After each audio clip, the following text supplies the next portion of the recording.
Welcome to the podcast that's been named one of the best in marketing research. This is Research Business Daily Report.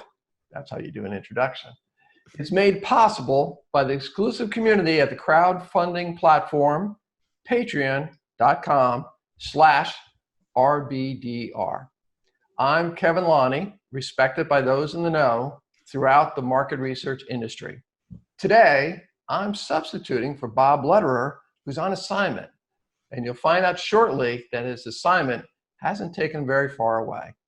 Today, I'm here to move RBDR to episode number 41, the Tom Seaver number, of the series, Market Research in the COVID-19 Era. Like many of you, I've watched Bob's series, MR in the COVID Era, with great interest. Now that we're a good 2 months into the pandemic, I thought it would be a novel idea to flip the tables and interview the man who's been doing all the questions. It's time to ask Bob some pointed questions on what he's learned, where he sees things going, and his recommendations and how we can all best respond. Therefore, with no further ado, I'd like to ask my first question to RBDR's distinguished guest, the respected voice of the MR industry for over 25 years, Mr. Robert Lederer. Hey, you read it exactly like I wrote it, Kevin. Very well done. Thanks, Bob. Thanks, Bob. Coming from you, that almost means something.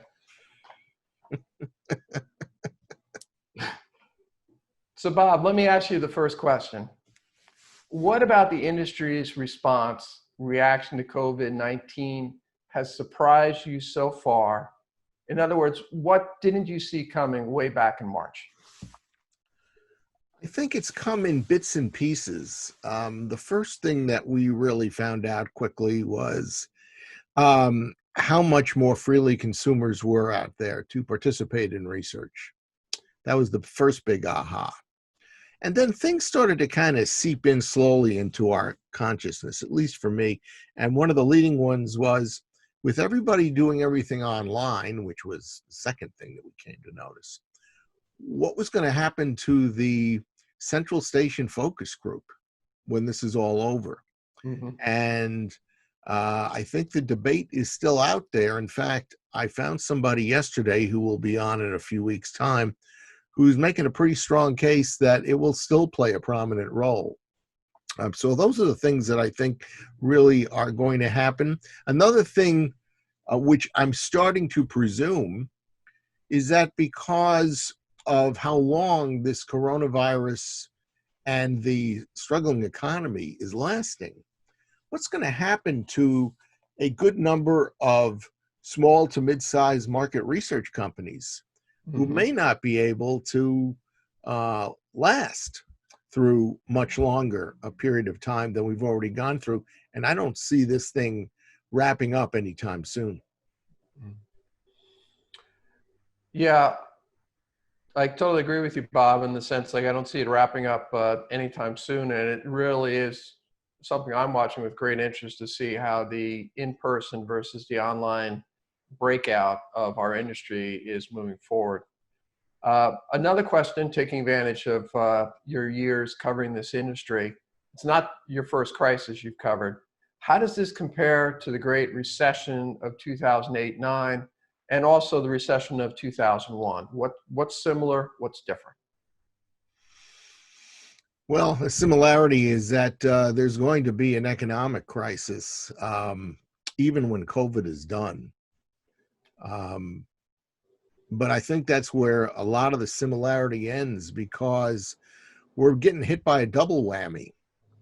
The COVID crisis itself, which is, insulated and isolated people from even their neighbors, their friends, their family, much less anybody that might want to approach them in a mall and do an intercept video or any of the other means of research that require you to do a person-to-person type conversation.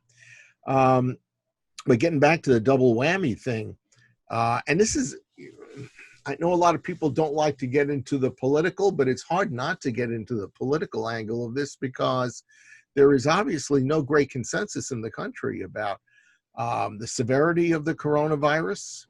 I'll bet you there are a good number of researchers out there in parts of the country that are just dying to get out and start talking to people face to face. I know there are businesses, obviously, that want to do that.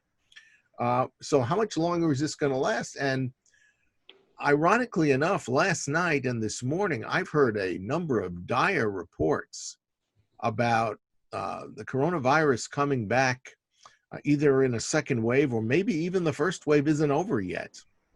Because obviously certain parts of the country are still very much being besieged by it now that, you know, the Northeast has kind of gotten it under control. So this is far worse than anything I've seen, and I think you would probably agree, just because of the length of time and the uncertainty as to how long is this going to last, and then how long will the business crisis from an economic standpoint continue.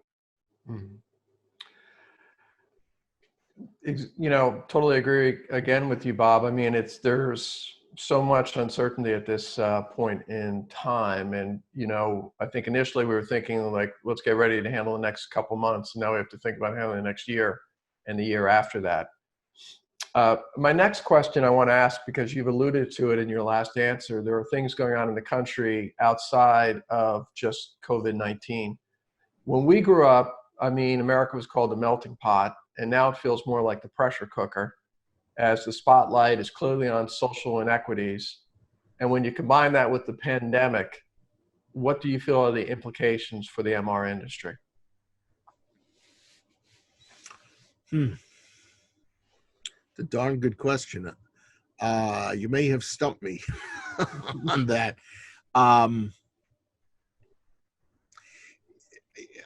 You know, it's again, we're so limited in what we can do. Everything is online, which in and of itself obviously doesn't limit us necessarily. You know, I haven't seen a lot of response to the issue of people answering their telephones and doing surveys. Obviously, online has been a pretty good success. And in fact, this might be the best answer I can give you off the top of my head. In the early 2000s, I and a number of other people in the industry wondered out loud how quickly it was going to take research to kill the new golden goose, which was online research. How much abuse were we going to heap on people before they would just go, it's enough. It's enough. I'm not answering any more questions. And so now the question I think really is, and this is a real opportunity / challenge. Let's say that the economy were to turn around, the coronavirus has gotten under control by the end of the year. What is the research industry willing to do to accommodate consumers, respondents, so that they don't go back in their hole and refuse to cooperate with us? Hopefully they've had some good experiences and will continue to during this crisis. But what's going to be the case when it's over? And how are we going to make sure that they don't regrow their dislike for research, which we all know has been kind of, you know, a standard way of operating all these years? Well, you bring up a great point there, and certainly trust is something that as an industry we strive for, and trust is up in the air for everything right now. So that would be a good thing for us to try to come out of this with. You know, it's always going to be scary when you think about the fact that we have 1%, 2%, 3% response rates and complete rates on surveys. And to kind of encapsulate what I just said, how do we not go back to that world? That's a good point. Bob, I think one of the reasons we've gotten along so well over the years is that we're both natural cynics. And I have watched probably half at least of the 40 plus interviews that you've done on the subject. And I have a question for you. How much do you feel your guests have been providing full candor? Quite frankly, a lot of the interviews I've heard sounds like, hey, we're doing great, especially under the circumstances, as if it was like, just like, you know, they got bit by a mosquito and they're ready to brush it off. You know, granted, some companies may be public and they're not in a position to speak with great candor, but what's your take in the sense of like, let's say, folks that you've interviewed seeing things with rose-colored glasses? Well, thanks for the compliment first. I appreciate it. Um, I think they've actually been fairly honest, to be straight.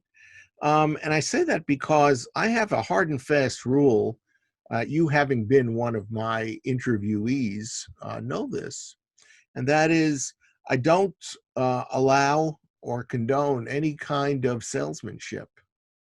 So nobody is out there saying, and I say this to them, we do this or we do that or the name of the company, because I tell them your name and your company name are right under you as you're speaking. So just demonstrate your expertise.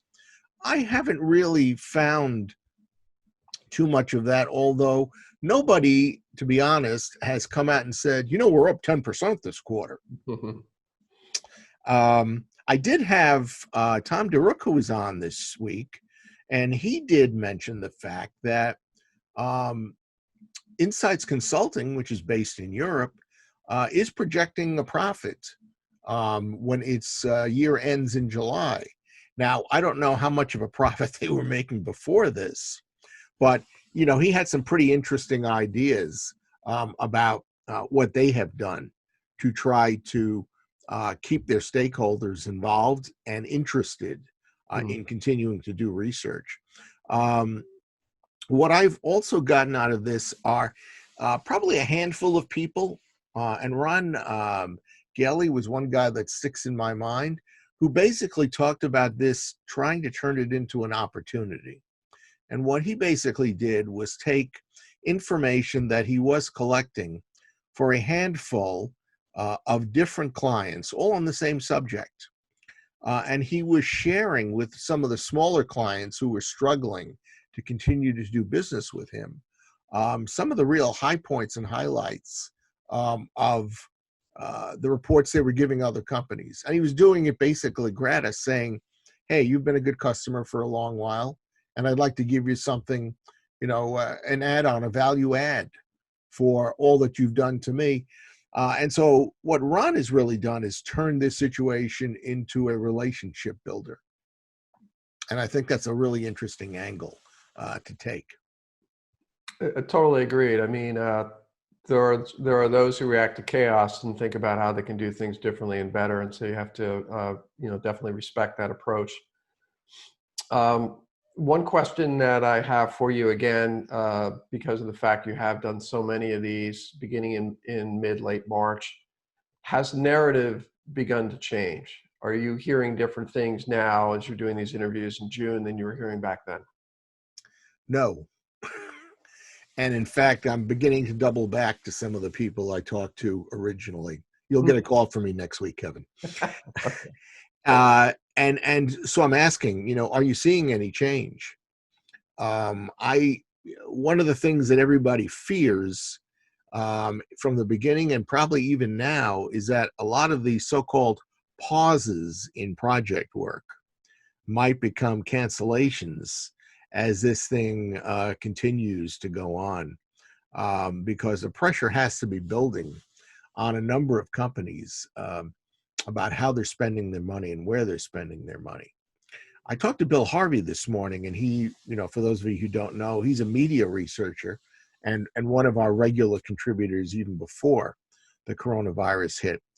And I was talking with him about the fact that there apparently now is increasing pressure being imposed by advertisers on media entities for hard numbers, statistical proof of viewership and engagement and everything else.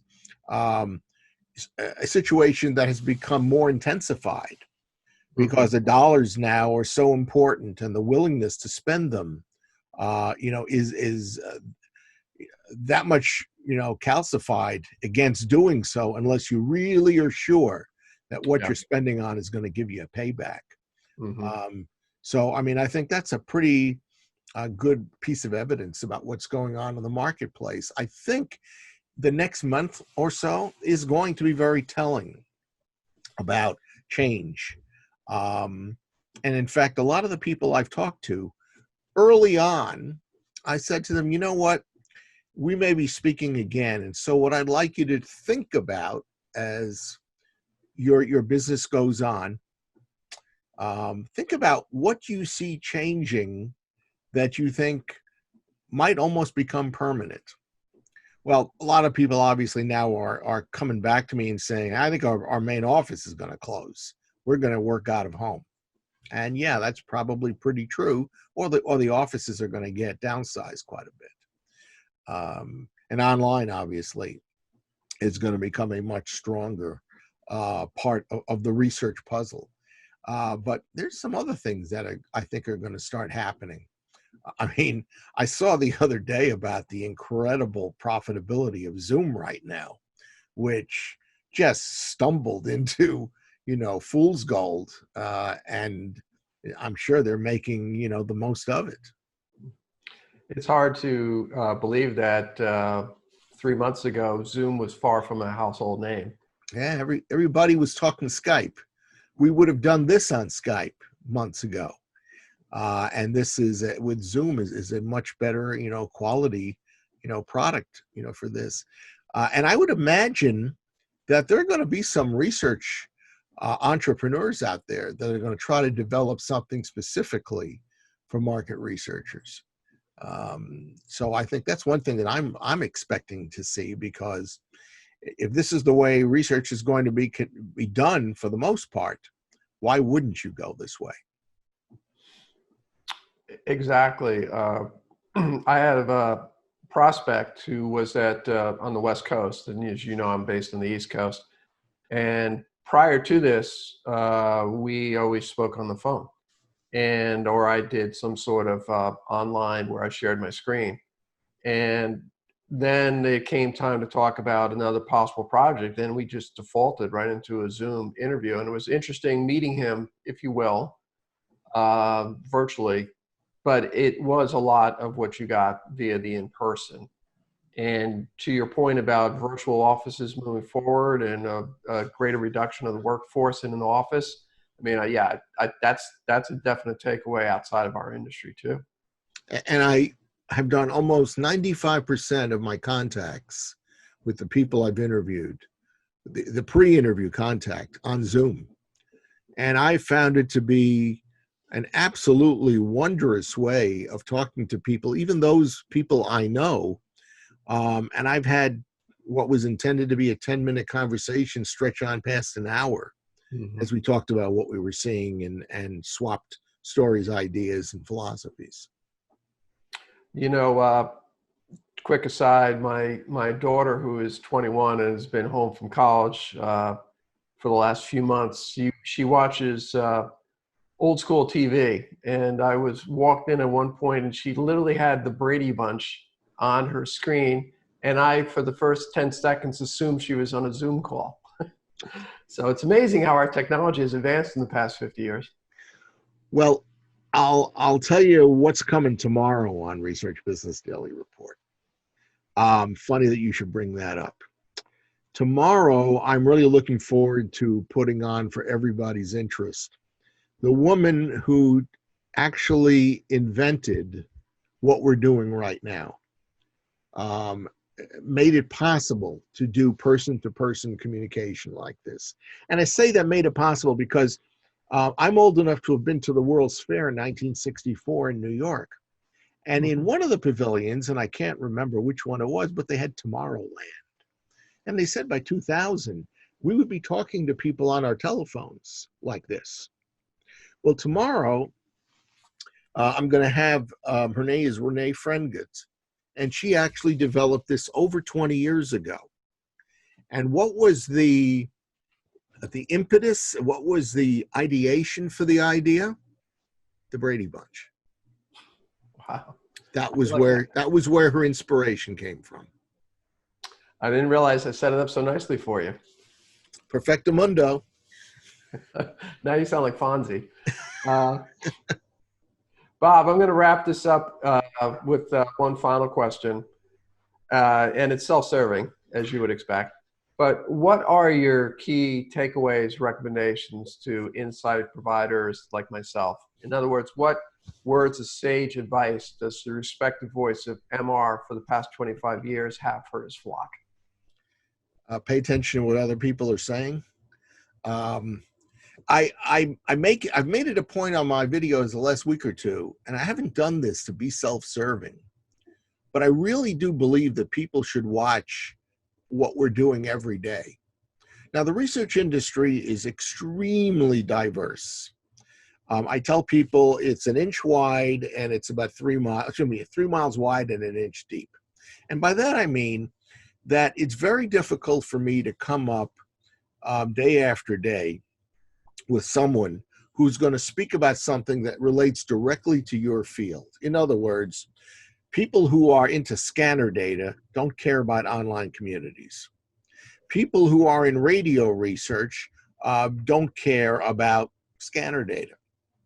Okay, so I've got to try to find a commonality. And one of the I think, really good things about this series that has come about is that people are thinking in those more general terms, like, consumers are more willing to participate than before. But I do recommend that everybody, if they can, spend the 5 or 6 minutes every day and watch what my guests are saying. Not what I'm saying, but what my guests are saying. Because you never know when you're going to find a gem, something that, really is a piece of knowledge that you didn't have and that is transferable, that you can benefit from or by trying, to do something similar, no matter what area of research that you're in, because we're all dealing with trying to get the public out there to respond and tell us what they think. That's the common denominator. And I think there's a lot of ways to do that and to change the way you're doing it now, hopefully, not at any great expense. Fair points, Bob. I always find that the 5 minutes or so that I'll spend with RBDR, very digestible, good way to start the day. And often there's something that I can take out of it and apply to what it is that I'm trying to do. All right, Robert, with that, I'm going to do my best Ted Baxter imitation, which I'm sure about 20% of your audience has any idea of who I'm referring to. But to do our wrap up, RBDR's continuing series requires your input, so please send your thoughts and observations about COVID and research to rflbob@gmail.com. Bob will help transform your perspectives into a video commentary, as he does every day.